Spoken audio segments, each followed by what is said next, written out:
মালদহে প্রধানমন্ত্রীর আসন্ন সফরের আগে রাজনৈতিক উত্তেজনা ছড়ালো পোস্টার ছেঁড়াকে কেন্দ্র করে। শাহাপুর বাইপাস এলাকায় প্রধানমন্ত্রীর সফর উপলক্ষে লাগানো একাধিক পোস্টার ছিঁড়ে ফেলার অভিযোগ উঠেছে। স্থানীয় সূত্রে জানা গিয়েছে অন্তত 5টি পোস্টার ছেঁড়া হয়েছে। এই ঘটনার জন্য তৃণমূল কংগ্রেসকে দায়ী করে বিজেপি নেতৃত্বের অভিযোগ, পরিকল্পিতভাবেই পোস্টারগুলি নষ্ট করা হয়েছে। যদিও তৃণমূল নেতৃত্ব এই অভিযোগ সম্পূর্ণভাবে স্বীকার করেছে। তাদের দাবি, দলের সঙ্গে এই ঘটনার কোনো যোগ নেই। বিষয়টি ঘিরে এলাকায় রাজনৈতিক চাপানোতর শুরু হয়েছে। যে মাননীয় আমাদের প্রধানমন্ত্রীজি আগামীকাল এখানে আমাদের মালদার পূর্ণভূমিতে আসবে, এখানে আমাদের ট্রেন উদ্বোধন করবে, সেইটা টিএমসির চোখে সহ্য হচ্ছে না। গতকালকে রাত্রে আমাদের যে হোর্ডিংগুলো লাগানো হয়েছে, আমাদের রাজ্য সভাপতি, আমাদের প্রধানমন্ত্রী ওখানে দেখলেন ভিডিওতে, এখানে বড় বড় হাঁসুয়া নিয়ে এসে, লাঠি নিয়ে এসে এখানে গ্রামের লোকজন বলছে তারা এইভাবে পুরোপুরি হাঁসুয়া চালিয়ে, লাঠি চালিয়ে, পা দিয়ে ছিঁড়ে এইগুলো তাদের এই কাটআউটগুলোকে ভেঙে ফেলেছে। এই কাটআউটগুলোকে ভেঙে ফেলেছে এবং চারদিকে আমরা আজকে পরিবর্তনের এই দৃশ্য দেখতে পেলাম। এটা কিন্তু এর জবাব চাই। আমাদের আগামীকালকে যে প্রধানমন্ত্রীর যে প্রোগ্রাম, এটাকে তছনছ করার জন্য মালদাতে এই টিএমসির গুন্ডা বাহিনীতে পাঠিয়ে এই তৃণমূল নেতারা যে অপমান তিনি প্রধানমন্ত্রীকে করতে চাচ্ছেন, এর জবাব কিন্তু আমরা চাই, এর জবাব কিন্তু পাবে। শৃঙ্খলা করাটা হচ্ছে তৃণমূল কংগ্রেসেরই সংস্কৃতি। এরা সর্বত্রই বিশৃঙ্খলা করে, আর এই বিশৃঙ্খলারই তার প্রমাণ এখানে যে এত বড় একটা জনসভা হচ্ছে। আমাদের দেশের মাননীয় প্রধানমন্ত্রী, আমাদের সবার প্রিয়, সকলের কাছের মানুষ, যিনি একদম সাধারণ মানুষের জন্য ভাবেন, যারা সারা বিশ্বের মানুষ যাকে এক নামে এক ডাকে চেনেন। আমাদের দেশের প্রধানমন্ত্রী শুধু দেশের মানুষের জন্য শুধু ভাবেন না, সারা রাষ্ট্রের মানুষের কথা ভাবছেন, যেমন সারা বিশ্বের কাছে তিনি আজকে তুলে ধরছেন ভারতবর্ষকে। এরকম একটা ব্যক্তিত্ব আগামীকাল 17ই জানুয়ারি আমাদের এই শাহাপুর বাইপাসের পাশে যে জনসভা হবে, এটা আমাদের পরিবর্তন বিজয় সংকল্প সভা হবে। এই সভাতে আসছেন, আর তাকে ঘিরে যে এখানে পোস্টার করা হয়েছে, বিভিন্ন আমাদের ফ্লেক্স দেওয়া হয়েছে, মানুষ সেজে উঠেছেন। সব মানুষ দলে দলে দেখবেন আগামীকাল সব হচ্ছে, কাতারে কাতারে মানুষ আসবেন। সর্বত্রই এই যে আসার জন্য সবাই প্রস্তুতি নিচ্ছেন। আজকেও দেখছেন যে অনেক মানুষ এখানে দেখতে এসছেন।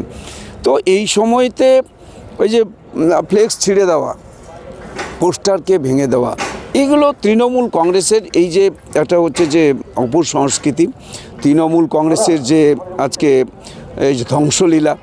আমাদের জনসভায় যে আমাদের মাননীয় প্রধানমন্ত্রীর তার পোস্টার, তার ছবি, এইগুলোকে ছিঁড়ে দেওয়া, এই ধ্বংসের কাজ। যেমন পশ্চিমবাংলাকে তৃণমূল কংগ্রেস পুরোপুরি ধ্বংস করে দিয়েছে। মানুষের জীবনযাত্রা পুরোটাই হচ্ছে অসুরক্ষিত আছে পশ্চিমবাংলাতে। পশ্চিমবাংলার যে একটা এখানকার যে সুন্দর একটা পরিবেশ, এখানকার যে আমাদের ঐতিহ্য, সেটাই ধ্বংস হয়ে গেছে। তৃণমূল কংগ্রেস পুরোপুরি এটাকে শেষ করে দিচ্ছে। পশ্চিমবাংলার যে মান সম্মান আজকে সারা বিশ্বের কাছে আমরা আজকে হচ্ছে যে আমাদের মাথা হেট হয়ে যায় সারা বিশ্বের কাছে।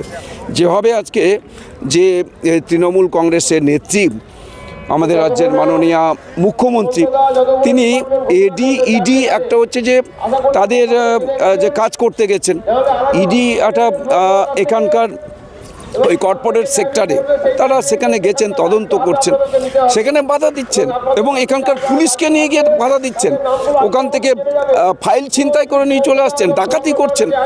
এটা হচ্ছে যে কখনো এটা শোভা পায় না। আপনারা কি কোনো ব্যবস্থা নেবেন? এইভাবে পোস্টার ছেঁড়া হলো, আমরা তাদেরকে হাইলাইট করতে চাই না।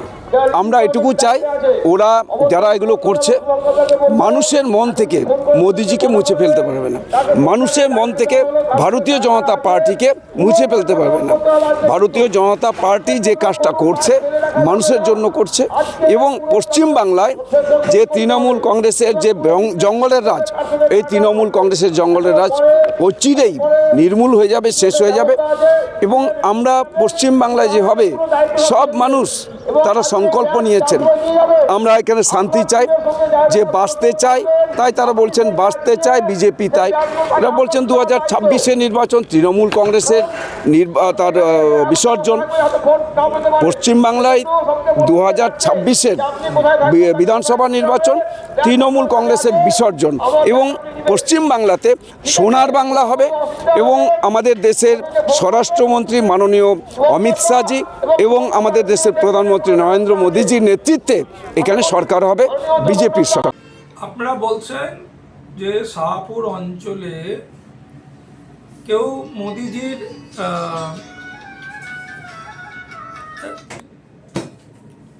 ব্যানার ফেস্টুন ছিঁড়ে দিয়েছে, তারা বলছে তৃণমূলের দুষ্কৃতি। এটা তো আপনাদের প্রশ্ন, এটা তো দেখুন মানে হাস্যকর ব্যাপার।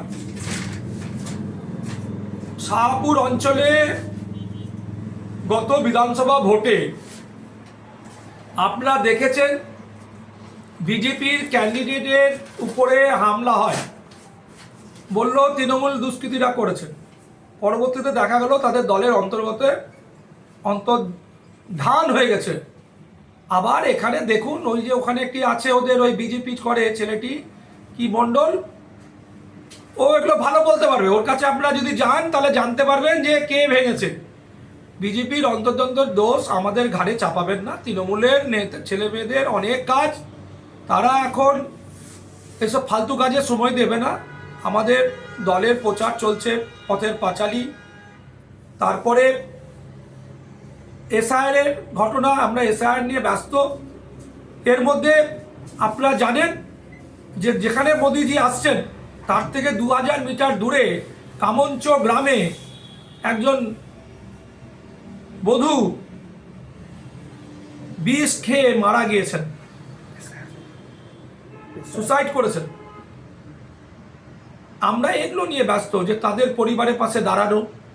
এসআইআর এই প্যানিকের জন্য একটা জলজান্ত একটা প্রাণ চলে গেল। আমরা এইসব নিয়ে আমাদের নেতাদের, আমাদের কর্মীদের, আমাদের মানে ফলোয়ারদের এইসব করার সময় নয়। মোদিজি আসলো কি আর না আসলো কি, আমাদের এখানে বিজেপি কোনো ফ্যাক্টরি নয়। গতবারে অন্তর্ধানে আমাদের দলের কিছু ভুল স্টেপের জন্য ওরা জিতে গিয়েছিল, এর মানে নয় যে ওরা একদম বিজেপির বিশাল বড় সংগঠন করে ফেলেছে। কিছুই নেই, হাওয়াতে শুধু হাওয়া করে বেড়াচ্ছে। ওদের নিজেদের মধ্যে গণ্ডগোল, সেটা মিটাতে বলুন। মালদা থেকে দৌম্যজ্যোতি মণ্ডলের রিপোর্ট, জজবাত 24 বাংলা।